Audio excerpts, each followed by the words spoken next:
It's time to fill your cup with Chelsea's chai. Happy Friday. We are back, guys, and for another episode of Chelsea's Chai. And it is the last Friday in Black History Month. And as an homage to that, I am actually wearing and supporting two Black-owned businesses. This hat you can buy from Niles Abston.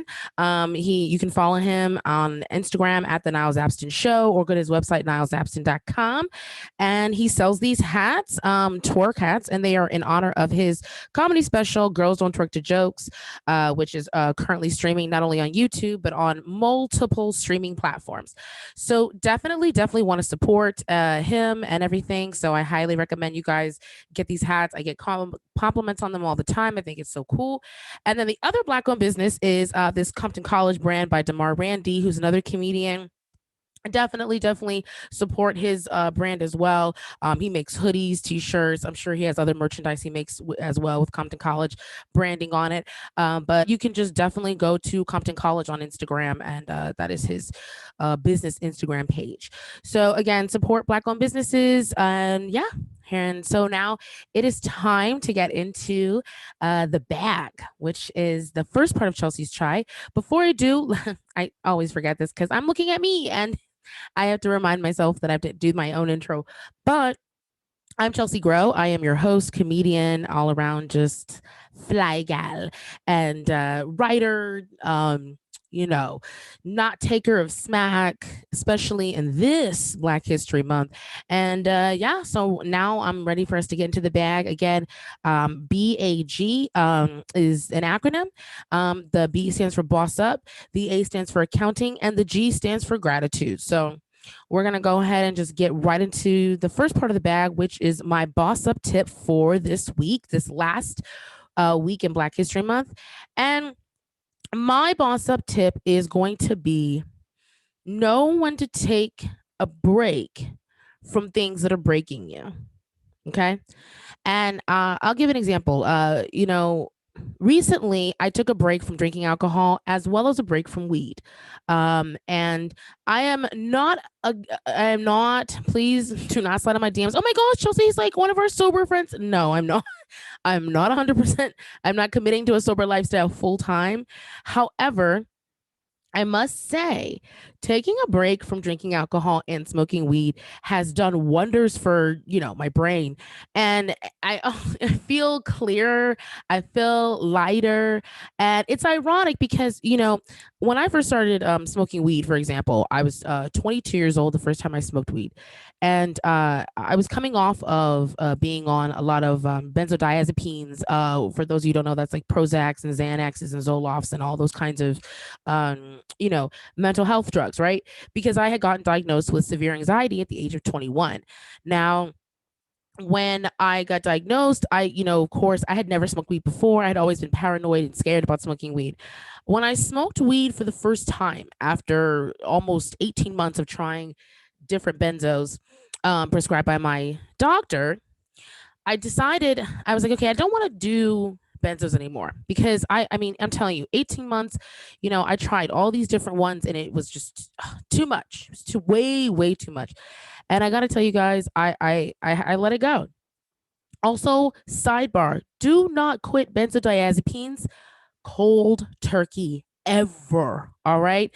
When I got prescribed, no one ever told me that you can't just quit these, and I don't like anything that I can't just quit. That's why I never joined the military or, I don't know, became a Kardashian. I don't know. I guess you can't quit being a Kardashian.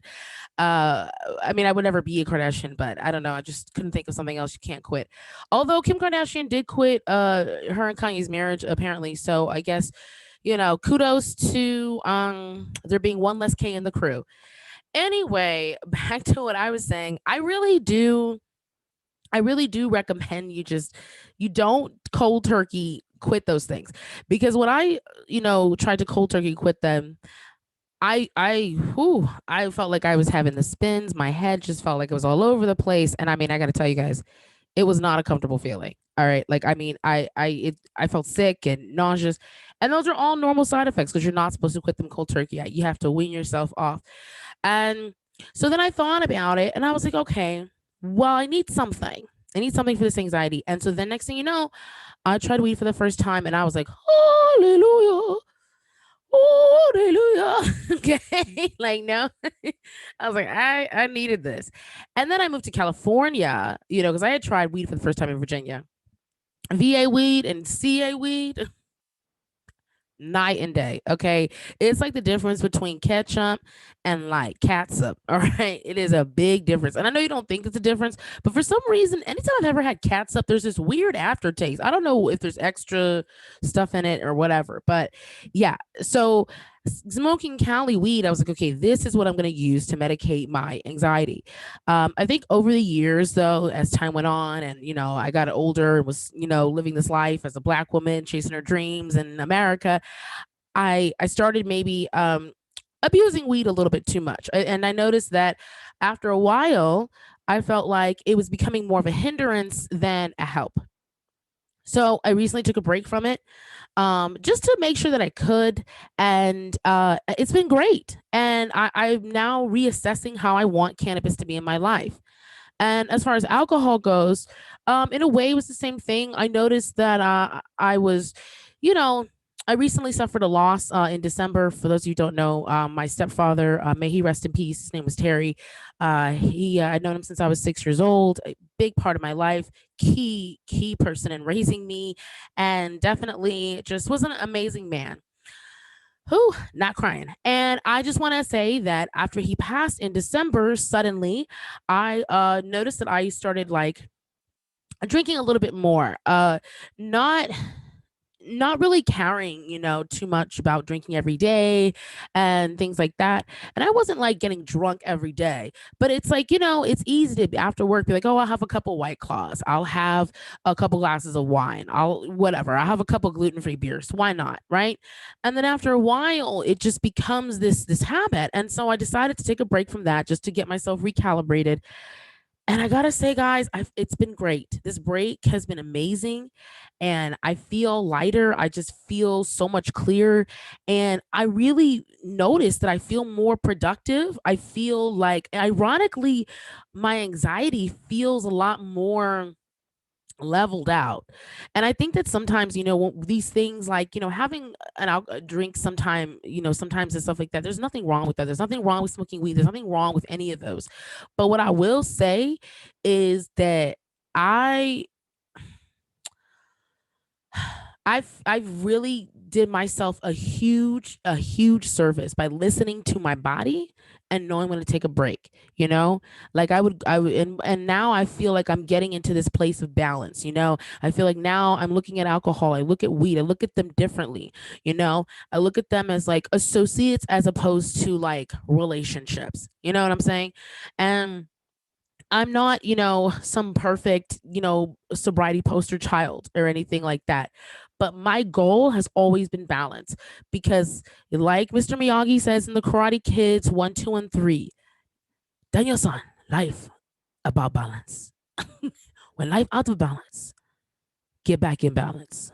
I'm totally paraphrasing, but you guys get the idea. So, yeah, that's my boss up tip for the week. If you feel like something's breaking you in your life, I don't care what it is. Some people don't do any drugs or alcohol, but they have like a lot of sex with strangers, for example, right? And it's like maybe not have sex for like 30 days and just see what happens to you, right? Some people are really addicted to junk food, maybe throw some carrots in there, and just see what happens. So, yeah, the boss tip for this week is take a break from things that are breaking you, and you will thank yourself later. I can almost guarantee it. And yeah, so that's my boss up tip for the week. And now it is time to get into the accounting segment of this week with our trusty senior accountant, Crystal Powell. She's back again with another tax tip. This time we are focusing on what to do when the IRS is like, you owe me money. And so she gives us some really great advice. I'm excited for you all to get into it. So let's have a listen. I understand, and I'm glad that you brought up having to pay because that actually leads me into the next question I was going to ask you because I I have yet to come into the situation where I've had to owe money, but again, I have not. I'm in very different circumstance than my friends who do owe, and stuff like that. So I can understand why. But I think in the last like 2 years, I've had, close friends or family members where for a lot of them, it was their first time ever owing money to the IRS. I mean, like I actually had a coworker at a job I was, a restaurant job I was at. She was one of the line cooks. And, she did her own taxes because, she rented an apartment. Yeah, she had a car, but she had a monthly car payment, all that stuff. And she had done her taxes every year, no problems, always got a refund. And then all of a sudden, she owed the IRS $1,000, and it was her first time ever owing the money. And it turns out our company that we were working with at the time, they had made an error. It was an error on the company's end or something, or maybe they were not paying as much in tax or something. But it was something completely out of her control. It was like our corporation's fault that she had to owe money, but she still had to pay it. And I mean, I guess what advice would you give to somebody who has to pay the IRS for the first time? Because some people get those red numbers and that red letter like you owe money, and it can trigger panic attacks and fear. Some people try to avoid it or push it off, and even everyone knows you have to pay them, but it's like, what steps would you give to somebody who's like, oh my gosh, I've never owed before. What do I do? It's like after the hyperventilation, like what steps do you take to move forward with that? They offer payment plans. You can pay $50 a month, or something like that. Like, there was one year where I owed money because my job was paying tuition for me on my behalf to get my MBA. And so the amount that they paid was added to my taxable income. And so my taxable income was a lot higher than the actual salary I was getting. And so when I filed my taxes, I ended up owing like $3,000 for that year. And so even with that large amount, I was able to do a $50 a month payment arrangement. And then a few years later, after me and my husband got married, we had a kid, we ended up getting a refund back. They took some of it to cover the rest that I had left over for that $3,000 that I owed back in like 2013. So it sucked because I was like, man, I don't want to pay this. I don't want to pay this. Right. I don't want to pay this. Like, ugh. But at the end of the day, it wasn't as intimidating. I was able to get a comfortable monthly payment, and they weren't hounding me. I didn't miss anything. They would just automatically take it out. So it doesn't have to be as intimidating as it seems. And you can set up a payment arrangement. Just don't avoid it. Don't Right. try to run away from it because they are the IRS. It will get you. Okay. They Okay. will. They will. Cause I remember I had gotten I guess I had gotten my taxes one day. This happened in 2000 and I think 15. I went to sleep with like $300 in my account, and I woke up and my account was negative $500, right? And I literally, that's how quick, when they say a thief come in the night. And I was Yeah, like, they're gonna get their money. well, right. And that was the thing is like, I didn't know. But again, I had moved to LA. I didn't have a stable place to stay. So if they were sending me an email, I wasn't getting it. Right. Cause I was just kind of couch surfing / being homeless and all that stuff. So when I got the money taken out, I called the bank, and the bank was like, oh, it's the IRS.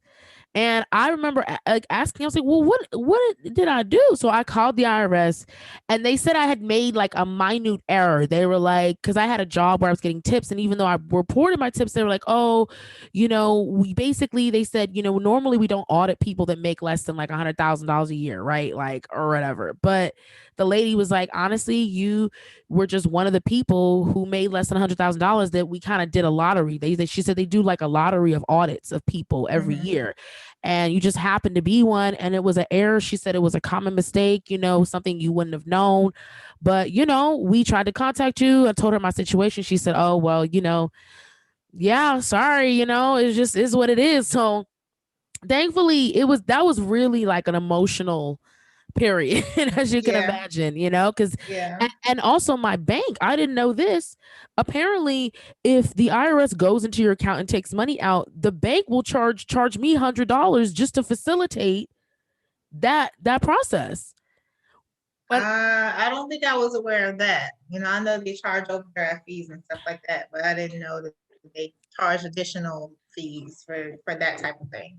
I didn't, yeah, it was a shock because I asked my bank that I was with, and I was like, hey guys, why did I get, there's $100, like it said service fee and the bank's name next to it or something. And they're like, oh yeah, anytime if someone garnishes wages from your account, like we charge $100 fee to facilitate that. I said, so you charging me more money? And that is no, how you gonna charge a negative $500 account? But okay. And so that's good to know that they have payment plans though. You know, I mean, I think for me it was just bad timing with me not having a stable address for them to mail stuff to. And then Right, because they yeah. do give you a chance to rectify the error. If you're audited, let's say you have a business and you wrote up all this stuff and you trigger an audit, because if you write off way too much stuff, they'll audit you more than likely. Or if you do something way different than you did last year, they might audit you. So let's say that happens, they'll send you a letter and say, hey, you deducted these things. Can you send us proof? Mhm. Which is why it's good to have good record keeping when you're running a business. And so all you need to do is gather up your documentation and send it in, and they'll say, okay. Or they'll say, okay, you only sent us proof for this much, so we're gonna do, we're gonna change. So you owe this. You got this back. Send us back this much because your refund shouldn't have been this high. Or you owe 200, now you owe 250. So send us the extra 50. Or you could send them documentation and be like, see, I didn't even deduct everything I could have. And they'll be like, okay, good. So they do give you a chance to rectify errors. Okay, that's really good to know. Okay, perfect. Mhm. Yeah, 'cause see, I guess for me because of that experience, I was like, well, what? Did they just come with no warning? Like, but okay, No, good. they're not just gonna be like, I'm just gonna take that. You made an error. Give me back. I'll let you know when you call what it was. Yeah. No, they're gonna send you letters and stuff like that. You're gonna get some type of correspondence from the IRS telling you what they need, and if they don't, they'll give you a deadline and they'll tell you the consequences. Gotcha. And I'm glad you brought up record keeping because now this is a sidebar off of that. When it comes to record keeping, because a lot of people, a lot of stuff's online now, a lot of stuff is digital, and you know, and I've heard from both schools of thought. Like some people are like, even though we're in this modern technology time, you know, having physical copies and physical paper is great. And I've heard some people that are like, oh well, no, you can, like, there's apps or whatever where you can collect all your receipts. And I mean, just, I guess I would like to ask, what is your personal preference? You know what I'm saying? Do you think, and you know, obviously this will be your opinion, but do you think that it's better to have that physical tracking, or it's just electronic, or maybe a combination of both? Because I'm not sure what is that acceptable to the IRS, because some people have like those business accounts or business cards, and they just like, and they're like, oh well, I'll just swipe and then my statements will be what I send the IRS because I only use this card for business, for example. Yeah, I mean, you could do that, but you could buy $500 worth of office supplies from Amazon, and all your credit card statement will show is Amazon. The IRS doesn't know what you spent that $500 on. They're not going to assume it was office supplies because you didn't buy it from Staples. You bought it from Amazon. So they could come back and say, no, I need the receipt for this. Like, I don't need you to send me your statement. I need the receipt for this. Sometimes they'll just be like, oh, okay, it's fine. You send me I see it, the transaction happened. They might not dig any further into it, but they do have every right to come back and say, I need an itemized receipt so I can see what you bought. So that's possible. But I guess it really it's going to depend on what type of organizational setting that you set up that you have. And so, a lot of people use Google Drive. A lot of people use the File Explorer on their computer to just save documents, set up a folder, whatever. Some people, use Dropbox for document storing. There's a lot of different websites for document storing in the cloud and all of that stuff. I am of the thought of no paper. Just because just like things can happen in the cloud, things can happen in physical life. So, if you don't have a fireproof box or something like that, that's keeping all your documentation safe, if something were to happen in that sense, then, what's the difference of you losing something saved on a computer? So I would say have an electronic copy of your stuff somewhere that is easily accessible and it's organized and you can get to it quickly, and you don't have to go searching for everything. So have one folder for all your business expense receipts and documentation, put everything in there as soon as it happens. That way, when you go back at the end of the year, it's all there. You don't have to think about it. You don't have to go searching for stuff.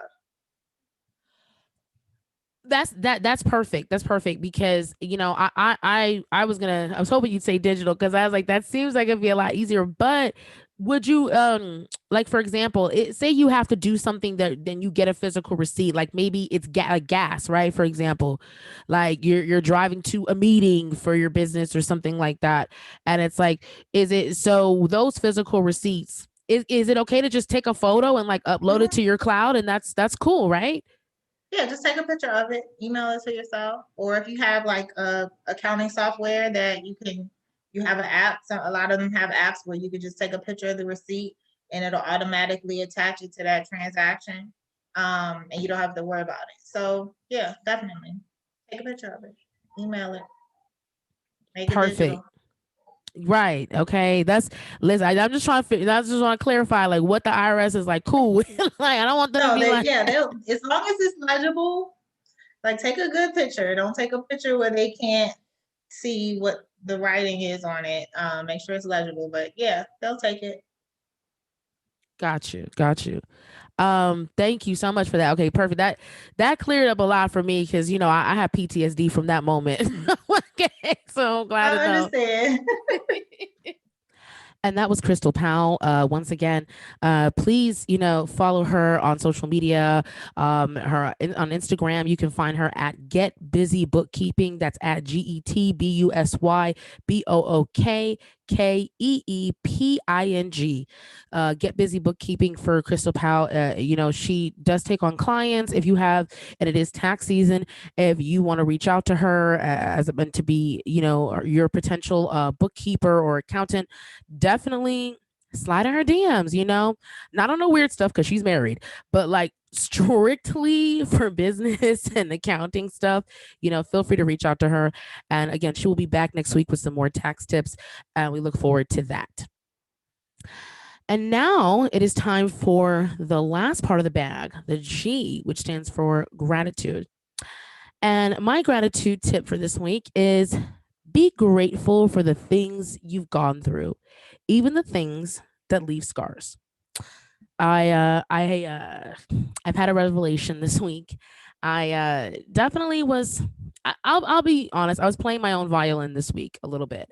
I was kind of like feeling a little insecure again about my knee. I know I'm talking about my knee again, but it's something that I live with and I deal with, and it's still new. It hasn't even been a full 2 years since my accident, and so I definitely still have moments where I think about it. But I actually reached a new place of gratitude with my situation. I realized I was like, wow, you know, in this time since my accident and my surgery, my relationship with God has definitely grown, and I was it was put on my heart to go to a scripture. Now I know everybody is not religious and or spiritual or believes in God. That is fine, but this is my podcast and I'm gonna talk about my Lord. Okay. And so what I will say is that today I was, playing my violin, and I was like, God, I just, I don't know why I just feel just so not myself. I was like, what is this? What's this just hold on my spirit and on my energy? So I turned and I just let it go. And I was getting ready to leave. And God put it on my heart to read the scripture about Jacob. Jacob, and this is in Genesis. I hope this is right. Genesis 32, chapters 22 through 32. It's the part where Jacob wrestles with God. And if I did not just say it right, I will definitely put the right scripture on the screen. But I do believe it's Genesis 32, 22 through 32. And it's about when Jacob wrestles with God. For those of you who don't know the story of Jacob, basically dressed up as his twin brother Esau, and his mother Rebecca helped him like trick their father Isaac into blessing Jacob with Esau's intended blessing. As a result, Jacob ran away for 21 years, and here we are, and this is where they are in the scripture. And the reason I feel like God put me on that scripture is because it says in the scripture that Jacob wrestled with God. And while Jacob was wrestling with God, he, his hip was put out of place and he walked with a limp. Um, again, please don't quote me. I'm not a preacher, but I believe that he walked with a limp for the rest of his life. And so I thought about that. And I was like, God changed Jacob's name to Israel because he wrestled with God and, triumphed. And in a way, it's not about triumphing, like, no one can triumph over God. It's more so about like, you wrestled.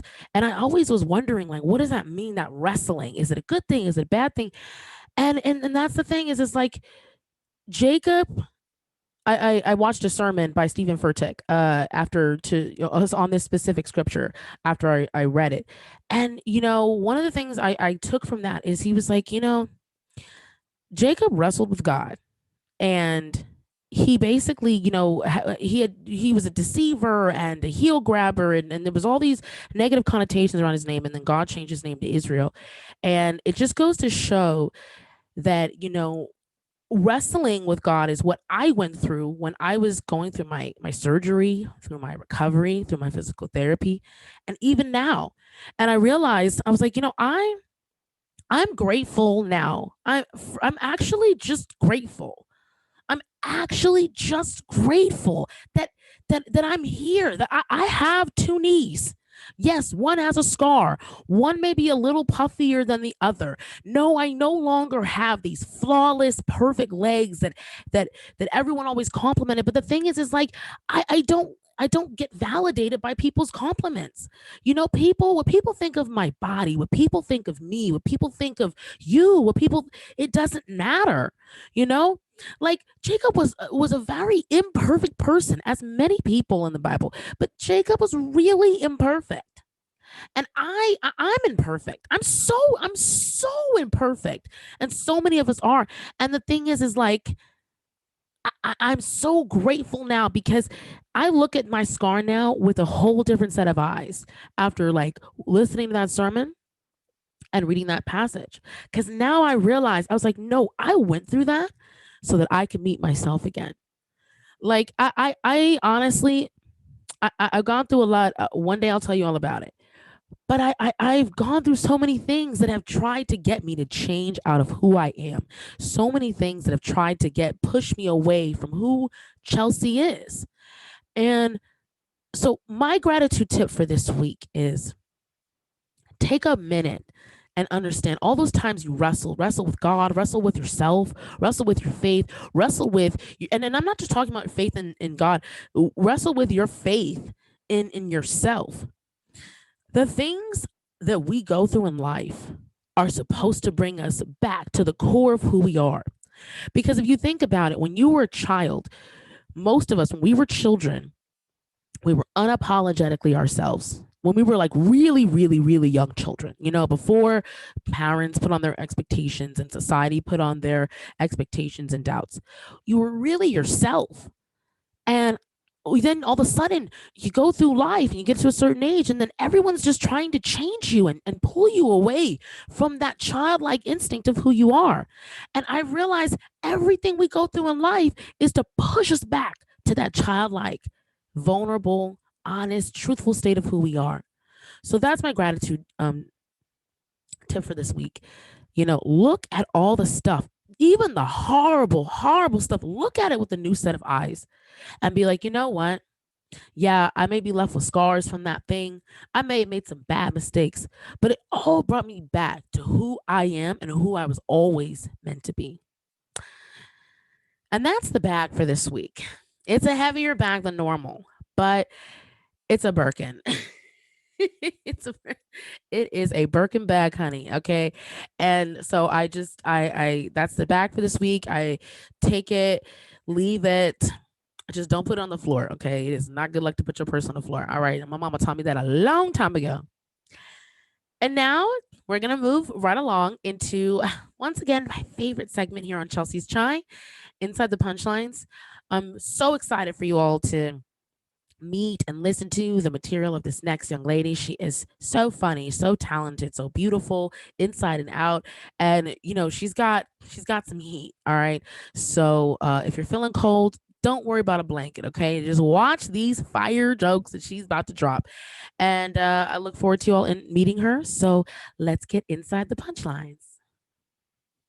What's going on, y'all? We're back. We are back here on Chelsea's Chai, and it's time for my favorite segment, as per usual, Inside the Punchlines, where we get behind the jokes that make us all laugh out loud. So I'm really excited for this next young lady who you can see on screen with me, looking lovely tonight. So I will go ahead and introduce her. She is a well-known stand-up in the city of Los Angeles and has been on some of LA's top live comedy shows. That is true. I've seen her. It's verified. Okay. In 2018, she wrote and performed a successful one-woman show called Comedy Ho, which is a blend of stand-up, fictional storytelling, and poetry. Comedy Ho was featured at the Black Women in Comedy Festival in New York City in 2019 before landing at the Hollywood Fringe Festival, which is where she won an Encore Producers Award for her performances and executive producing. After her and her team sold out several shows, they had a bonus performance in their hometown of Denver, Colorado, which they sold to capacity. She was featured in the Denver Post for her solo performance as highly recommended choice for those looking to enjoy a weekend entertainment. Comedy Ho was invited for one-off performances at the Comedy Central stage in West Hollywood to complete a successful run. Jill will be independently reprising the show to be filmed for distribution in 2021. AKA this year. Hopefully. So, we manifested it, girl. we manifested it. In August of 2020, she took her well-known passion for women rappers and created and released a podcast called She's Got Bars, using her unique points of view to uplift and speak candidly about up-and-coming established women in rap music. She will continue to spread her truth and joy unapologetically through her art for anyone who will listen. Ladies and gentlemen, please give it up for Miss Jill Chrissy. Yeah. You know what? You got that. I forgot that you have that broadcast, training, honey, because it comes through when you start telling people. Yeah. Oh, well, thank you. Thank you, honey. No, well, that's the thing. It's like I actually hung my back pillow. I'm in my 30s. I need back support when I sit down. We can't just sit down now. Ooh, I'm sitting on my back support. I don't flash the audience. It's okay. That was the trailer. It wasn't the feature film. So, but yeah, girl, yeah, like honestly, I that's why I love reading the bios that people send me, because yeah, I want to give you that grandiose, I love hosting, like I love hosting. Whenever I get an opportunity to host, I'm like, yeah, because of course, sometimes you want to just do your set, of course. Yeah. But a lot of times I like hosting because I like giving my friend, especially because I'm like, if I'm on a show, a bunch of comics that I know are funny and that I already like support, I'm like, oh man, like, let's go. It hypes everybody up, Right. And you are, you're a great host. You have that great hosty voice too. It's perfect. Thank you so much, girl. Oh, I think I gotta stop grinding these teeth so I don't mess my jaw up. I'm over here stressing, girl. I've been stressing. I've been grinding my teeth. I don't know what. It's crazy because The dentist was one of the most straight up doctors I've ever gone to because I went to him. I was like, I'm grinding my teeth. I don't know what's going on. He was like, just stop stressing. Like, literally, just relax. Yeah. I'm like, that's your medicine? Relax. I was like, what happened? I thought dentists, y'all are known for the drugs. I was like, where's the codeine and the morphine and Yeah. where's the good shit? Where's the fentanyl? Like, give me the drugs you give white women. Stop playing with me. they just be telling black women, oh, just stop stressing. Like, how you gonna tell the one group of people that has the most shit to stress about to stop stressing? Just stop it. Just stop. Just it's a mess. Girl, we could do a podcast just on that topic. But okay. In any case, how have you been though during this pandemic? How you been holding up? How's it holding? It's holding, I've been doing okay. I've been having to teach myself a lot of things that I never knew or just never really got the chance to do proactively prior to this because there was never enough time, that type of thing. So I've been doing a lot of stuff that I never had time for, basically. So I don't really have too much of an issue with, the pandemic other than I can't perform, which was a huge part of my life. And so not being on stage, it kind of messed me up all last year, but now I'm relaxing it now. I'm past that now. Yeah. No, I feel cool. Thanks for being vulnerable about that because yeah, girl, it's been very emotion for me. It's been emotional. It's feel like an emotional roller coaster, Mm-hmm. like I feel like the way that I emotionally felt in 2020 is the way that like white people are when they hear the word no, but just in like over a longer period of time, Yeah. like you tell a black white person no, you see the brain function go, you see this, right, Mm-hmm. you see it malfunction. And then literally I was like thinking the other day, I was like, man, why is it that I feel the same way as them? And I'm like, oh yeah, it's because I've gone through the same mentalities because like I want to get on stage and the world's like no. Yeah, exactly. Like, it's a big no. Right. But we had no choice. There's nowhere to go. Nowhere to go, right. But I'm gonna, speaking of stage, let's get back to let's get into your first bit, which is a personal favorite of mine, and I've told you this before, so I'm excited to play it for everybody, and it's super funny, and so let's give it a listen. Okay.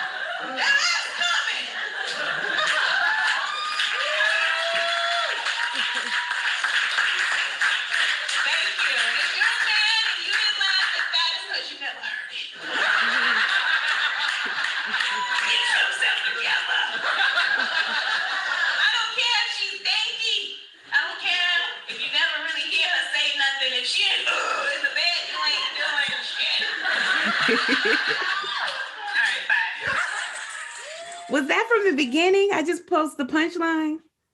Oh yeah, I guess I did. Well, all the clips you sent me looked like they were reposts from IG, like they were all a minute. They were. I don't know why. I just, it's okay. I'll just explain what that was. Oh yeah, no, it's okay. Yeah, please. And that's because I mean, like I said, that's one of my favorite bits of yours. But yeah, a real orgasm. Is like the title of that bit, inspiration. Yeah. So please, I mean, I'm sure we can all guess where the inspiration came from, but I'd love for you to go into detail on like what brought that bit about. Well, I think it was because I had one, because I had one. And I was like, I have to talk about this. Amen. Not what I thought this was at all. And it's like, yeah, it's not what you think it is at first when you've never experienced it. I think it's because, a lot of the time especially when you're a young woman or, you're like in your 20s, early 20s. Some girls been coming since the coming was coming. Like they learned how to do it to themselves. I was not that girl, you know what I'm saying? And so it took me a long time, but as soon as I learned, like, it's just an embarrassing sound. It's nothing cute. It's very from the gut. You can't predict what you might sound like once you reach a real orgasm, you know. And I think it's like that's what we should be talking about as women. We shouldn't ever try to be cute. No more faking it. Any women out there faking it, stop that shit. You don't deserve that. And so that's how I feel. That's how I felt. That's why I say that joke. And I'll probably say that joke a lot longer than I'll say probably all the rest of my other jokes, which I probably will stop saying this year. But that joke I'm gonna keep saying because you know, girl, absolutely. Yeah. I mean, like, no, honestly, the first time I heard you did it, I like fell out laughing because I've had, you know, I've had a short list of orgasms in my life, you know, like not short, but like, you know, it's because like it's always been by like these random guys throughout my life, you know, that just happened to like, I guess, hit the spot or whatever, you know. And you're right. I was, and you know, my voice, you know, naturally is like in this higher register, you know, but medium to high register. But like, I was a baritone that night. Okay. Because it's like, it's a deepness about it when it's a real orgasm, you know, and it's like you would be surprised. A lot of women do not have orgasms, especially when they have like sex with another partner. Lesbians have all kind of orgasms. Oh my gosh. Let's just exclude them. They do because they both know it's like they have the cheat codes, you know? Yeah, exactly. So it's just a lot of women don't be coming like that. And so I think we should just be talking more about how we should come. I think that's okay. Girl, it is. And I love, you know why I love that bit too, for a lot of reasons, but I love it too because you're just so candid about the fact that it's like, no, like women, we are entitled to orgasm. Like most guys are going to climax every time they have sex, you know, because, you know, even like I know guys that like, they didn't even like the girl. They barely found her attractive. Like she had one good titty and they were like, that was enough, you know, to just get through it. And then they come and they're like, oh, I came, you know, whatever.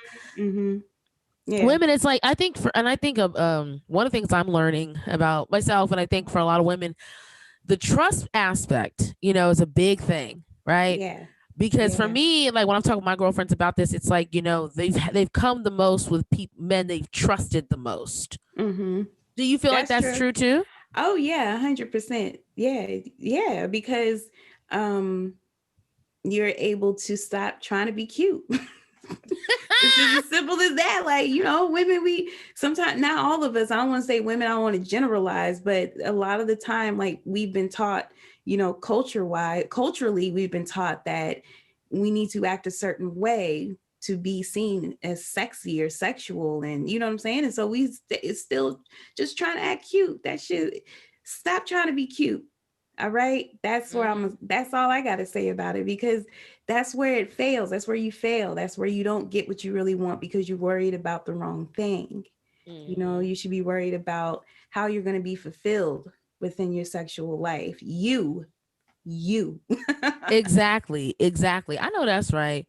You know, it's interesting that you're saying this because I know, you know, I recently saw an Instagram post where a guy was responding to like one of those, she was one of those, I call them Hollywood stereotypical beauty girls, you know, they fit into that society standard of beauty, whatever. She was one of those girls, and she literally like, you know, was just talking about how she doesn't have to work. She's sorry for women who have to like work to get a date or get guys to buy things for them, whatever. And so this guy, he was actually a white guy, he responded to her video and he was like, well, you know, yeah, girl, you know, you're cute or whatever, but he said, you know, what most guys figure out about girls like you is that they get you in the bedroom and you're pretty boring and bad at it because you've never had to be good at it because everyone's always told you yes and oh, you look, you know, because you look good or you look like a model. Then you say yeah, and then they start talking to you and they really realize you have nothing to offer, you know. And then it's like, you know, and it's just like, and again, I'm not generalizing it, like I'm not saying there aren't women who fit into society's standard of beauty that are not good people, but I'm just saying, like, he was responding to this one girl and I thought about that and I was like, man,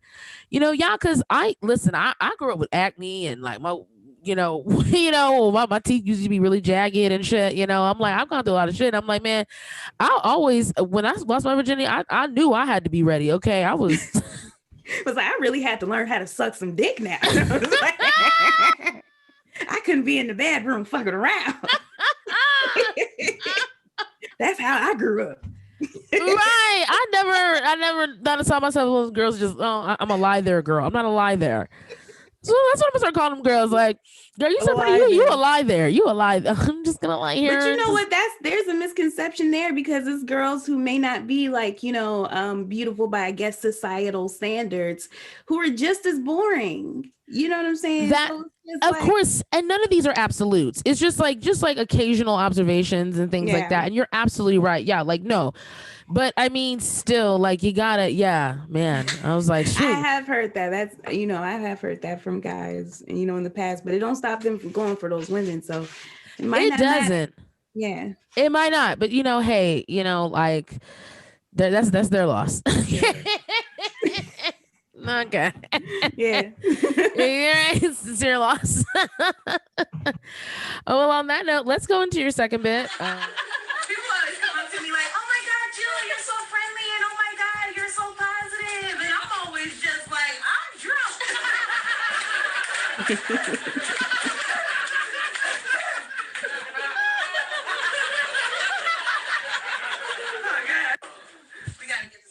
Yeah, I think that was it. Oh, yes. Okay. Another one I enjoy. Sorry, my neighbor was banging. That's how we communicate with each other. That we want to smoke weed with each other is we bang on each other's wall. Nice. That's so ratchet and nice. Yeah, right. It's like nice ratchet. I like it. It's nice like ratchet. that. Yeah. Exactly. So yeah. Oh my gosh. You turned it up. Wait. Yeah, you turned it up. I was trying to turn it. Hold on. Ooh. Hold on. Oh. Hello. Oh my God. There we go. I think you turned it down. Hey, it just sounds really crumbly. Hold on. Yeah. I'm just basically just trying to make sure I can hear too. But on your end, it sounds pretty good. Yeah. It sounds okay. good. Hello. Test. Okay, hello. All right. Okay, there we go. Yeah, that's fine. Mm-hmm.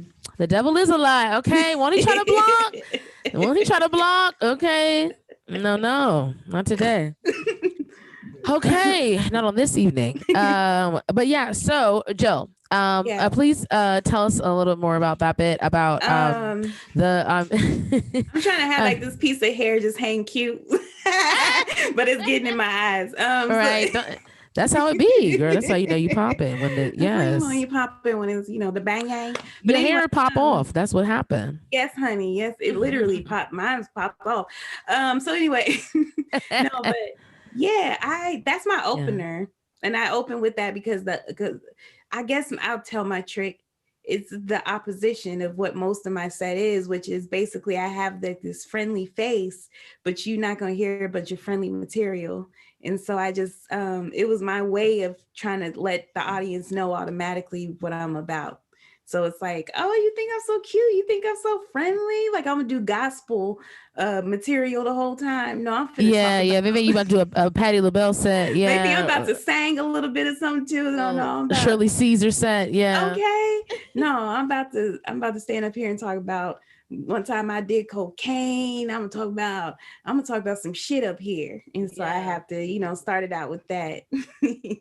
I love that. No, I love that opener that you do because honestly, it's really just like direct, like you said, but it's also very like clear, It's one of those things where when I listen to it, I'm just like, okay, like you're like you said, it does everything you want it to do.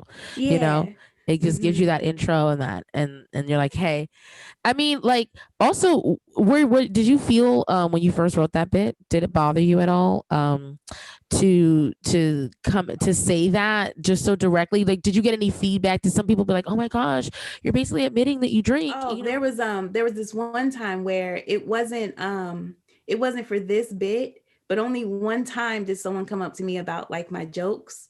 It was because I was talking about wearing a wig or something at the time. I was like, my wig is that and blah, blah, this and that. And it was a Black woman. She came up to me afterwards and she said, yeah, so we don't tell on ourselves. We don't tell on ourselves. Talking about, we don't tell on ourselves. We were not just on stage performing. Girl, I said, I do. It was the first time I was like surprised at myself. I was like ready to ride or die. I don't know where that energy came from. Like for you was ready to DMX her. You was like, I was like, I do. I talk about it. So I sure do.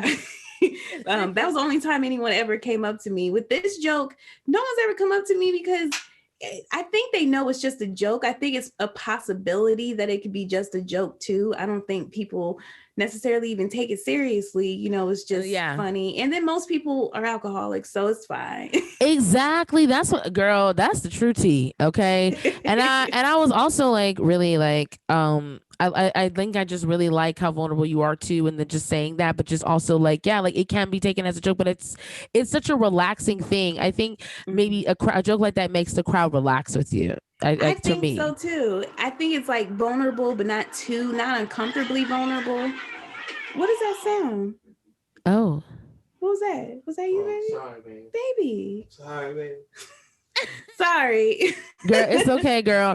Hey, y'all, you're one of the relationships that survived quarantine. So, hey, congratulations. Yes. Because some people got divorced. Okay. I know. I seen it. Divorced, all caps. I was like, ooh, well, at least you found out now. And it's sad because some people was like, man, if this pandemic didn't happen, you would have stayed probably another 10 years. But look at God. Look at God. Let you know right away that you don't like a motherfucker. I'm just cussing. I'm talking all kind of shit on your podcast. Can I do this? Girl, girl, this is not, one of the big three or anything. This is going to be on YouTube and streaming services. Okay, cool. Yeah, so that's all right. That's sorry, I can't keep fiddling with my mic. It's just, oh my gosh, that was the problem the whole time. It had fallen out. Is it a short? Oh, it fell out. No, it had, how like your headphone can like poke out a little bit. Yes. It's like when a guy like starts to pull out but then changes his mind, Yeah, I was just thinking about that. Yep. He's like, that's exactly what I was wondering when my headphones sounded strange. I was like, this is not good. Okay, but now I sound great. Everything's great. Yeah. All righty. So let's get into the last bit you sent me, and I'll just go ahead and press play.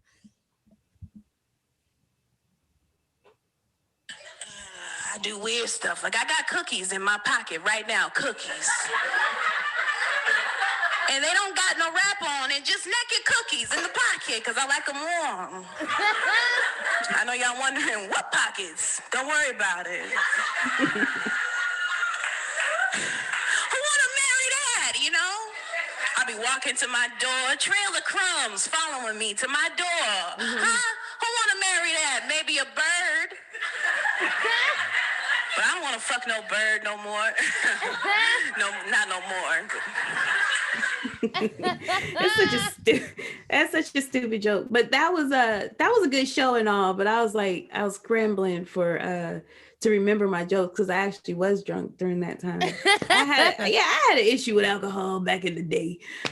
Girl, listen, I mean, any stand-up comedian that has not had like a temporary alcoholism experience, like, I mean, you didn't really like, I feel you didn't live. You didn't really live. Do this. I feel like there's like 5 comics that like just are sober comics that have always been sober. Like they're like, I waited till I was married to have sex. I've never drank, smoked, anything. And I'm like, like I'm like, I like to steal cars, but everybody, that's the thing. Everybody has their vice. So like, it could be a motherfucker that don't drink and he ain't never done no drugs, but he's slipping stuff in people's drinks, doing stuff. Right. There's always something weird going on. It's always, and that's why I don't judge people's vices unless it's like, like murder or assault, or something crazy like that, that's, no Dexter's over here, but like, but really like, everybody does have a vice. And I think that like, you can't judge people's vices now. And some people have good vices. Some people just be addicted to reading like books, that's true. Drinking too much water. Right. But the people that are addicted, but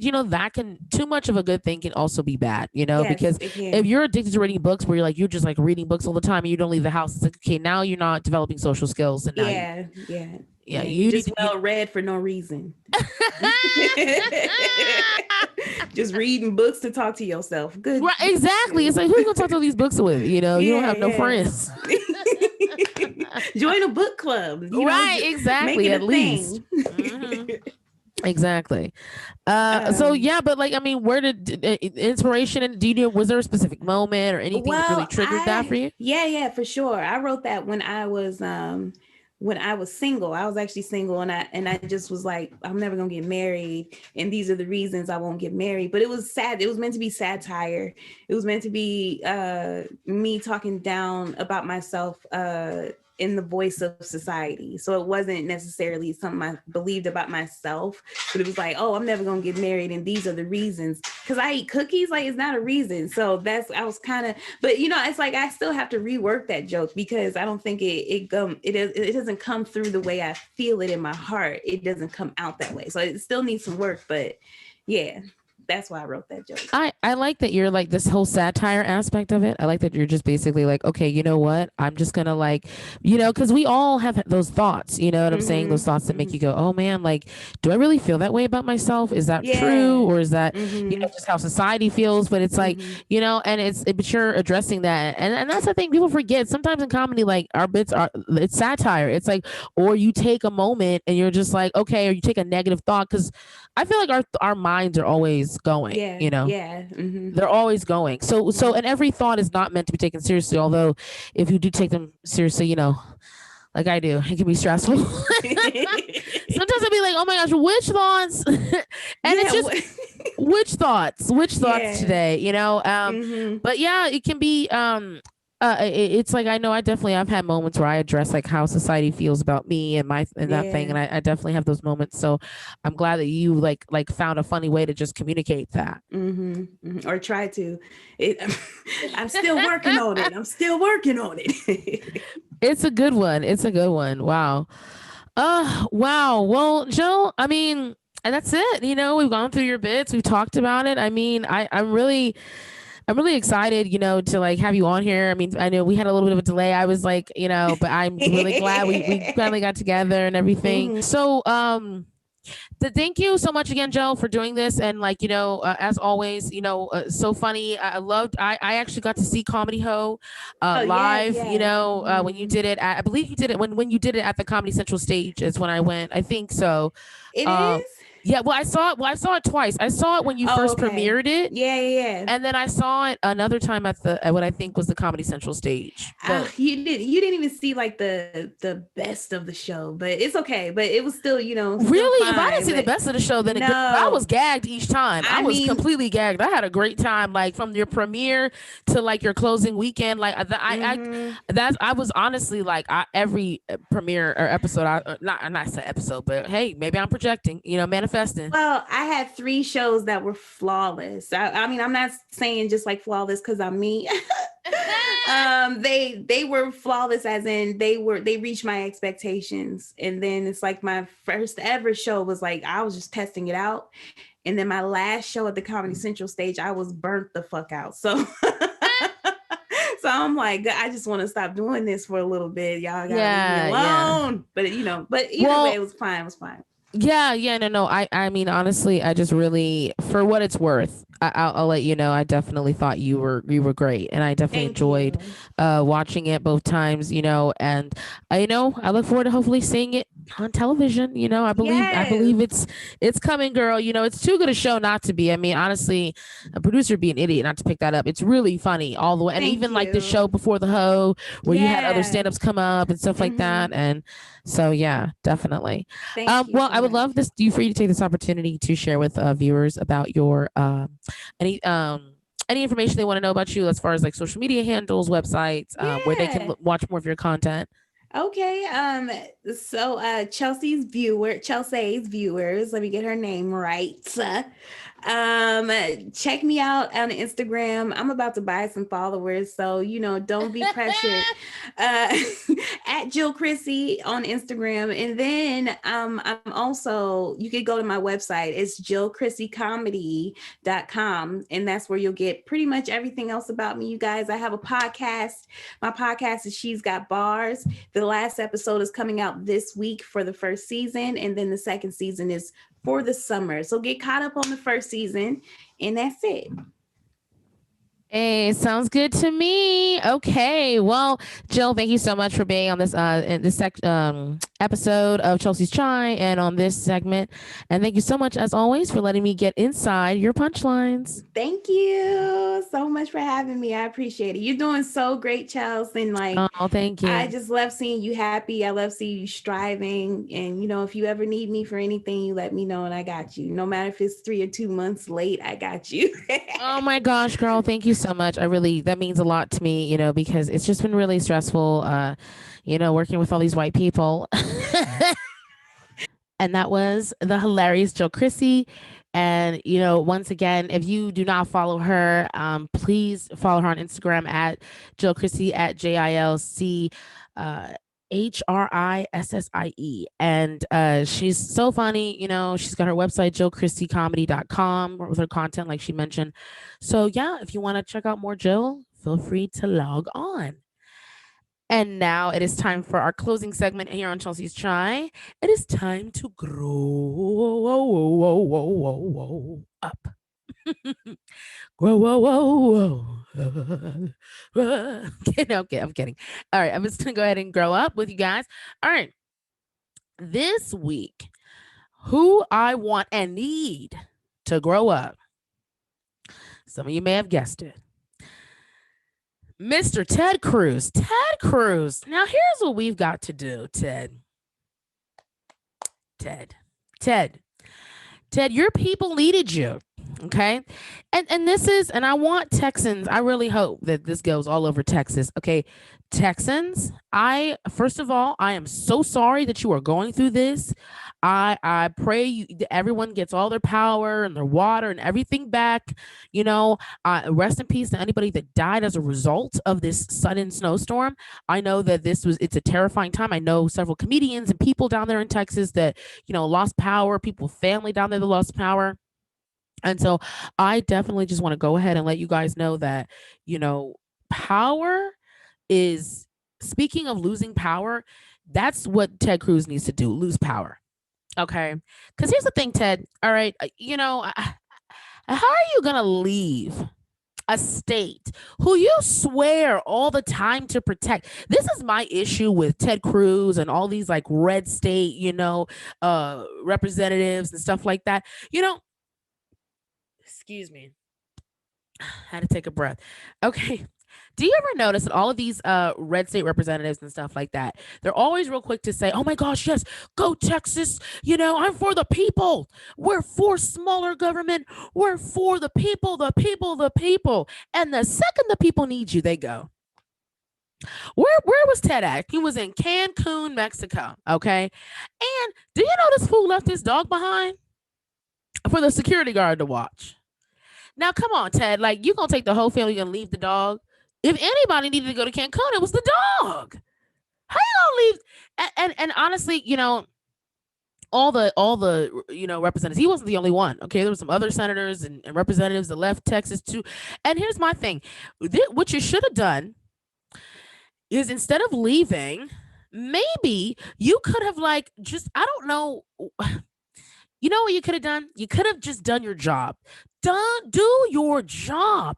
Whatever you got to do to get the power back. Because, see, that's the problem when a lot of these natural disasters happen. The representatives, they get out. And part of me gets it to a certain extent. Part of me, only because I'm like, okay, they said he didn't have power. They said he didn't have all these things that everyone needed. Okay, fine.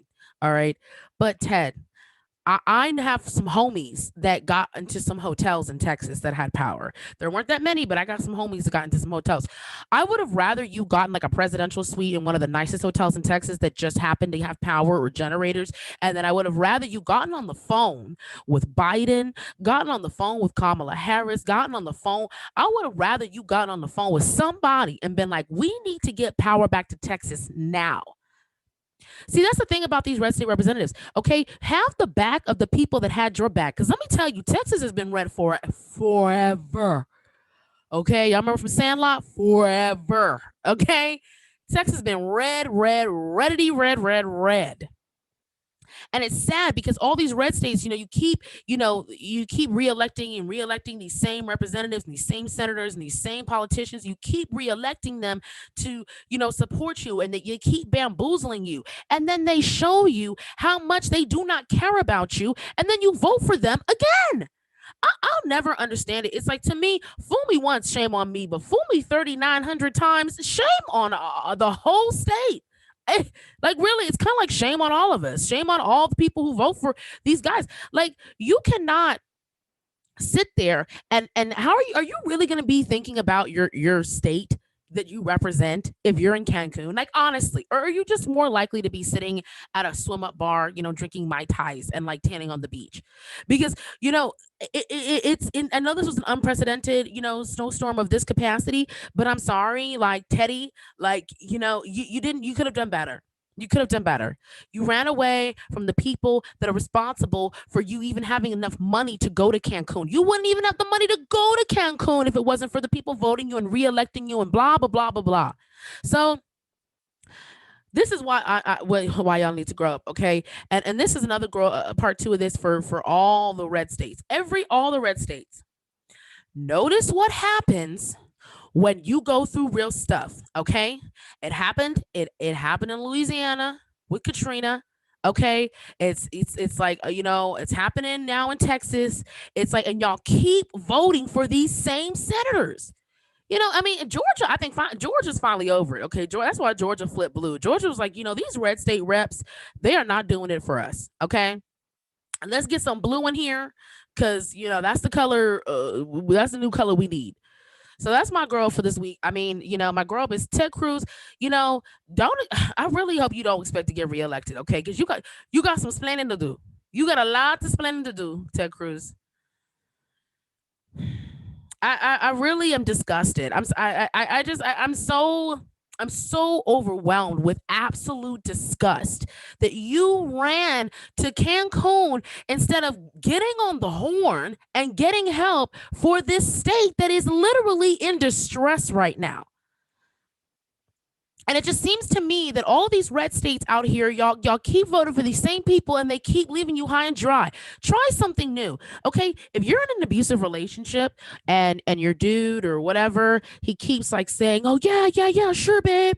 I'm going to be there for you. I'm going to lower your taxes. I'm going to get you more jobs, more health care, more help. And the second you really need help, you call him. It's like, do.